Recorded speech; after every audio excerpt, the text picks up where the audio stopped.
আমি শ্রাবণী। রোজকার মতো আজও আমি এসে গেছি তোমাদের গল্প শোনাতে। আজকে আমি তোমাদের বুদ্ধি বল নামক একটি ছোট গল্প শোনাবার চেষ্টা করব। আমার এই গল্পের আসর চ্যানেলটিতে আমি তোমাদের রোজ বিভিন্ন ধরনের ছোট গল্প শোনাবার চেষ্টা করি। আমি যেহেতু একজন শারীরিক প্রতিবন্ধী, নিজের প্রতিবন্ধকতাকে দূরে সরিয়ে নিজের একটা পরিচয় তৈরি করব, সেই লক্ষ্যেই তোমাদের এই গল্প শোনানোর কাজটা শুরু করেছি। এই কাজে আমার সফল হতে গেলে তোমাদের সাপোর্ট বা সাহায্য খুবই দরকার। তাই আমি তোমাদের রিকোয়েস্ট করছি, প্লিজ তোমরা আমার বলা গল্পগুলো স্কিপ না করে গিয়ে পুরোটা শোনো। আমার চ্যানেলটা সাবস্ক্রাইব করো, লাইক করো, কমেন্ট করো ও একটু শেয়ার করে দাও।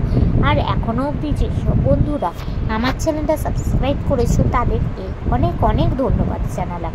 তো চলো তোমাদের আজকের গল্পটা শোনানো শুরু করে দিই। বুদ্ধি বল।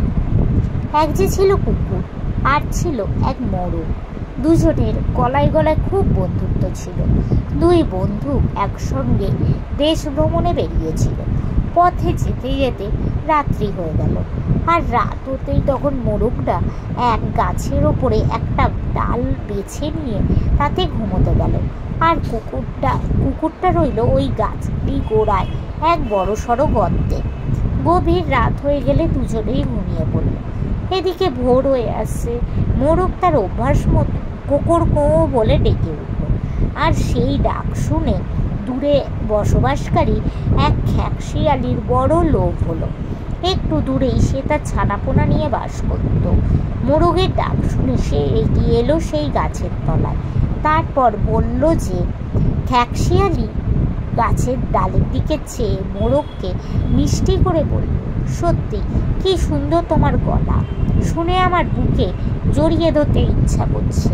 তুমি নেমে এসো, আমি তোমায় আলিঙ্গন করি। এই কথা শুনে মোরগটিও মিষ্টি করে বলল, এই গাছের নিচে আমার দারোয়ান ঘুমোচ্ছে, আগে তাকে জাগাও, সে উঠে দরজা খুলে দিক, তখন আমি নিচে নামবো। খ্যাকশিয়ালি তখন কেবলই খুঁজছে কোথায় সেই দারোয়ান, কাকে দরজা খোলার কথা বলতে হবে।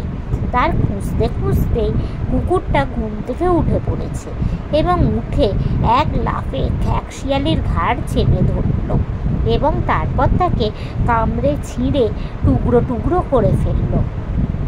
তো বন্ধুরা, এর থেকে আমরা কি বুঝতে পারলে যে বুদ্ধি থাকলে অনেক সময় অনেক বিপদ থেকেই উদ্ধার পাওয়া যায়।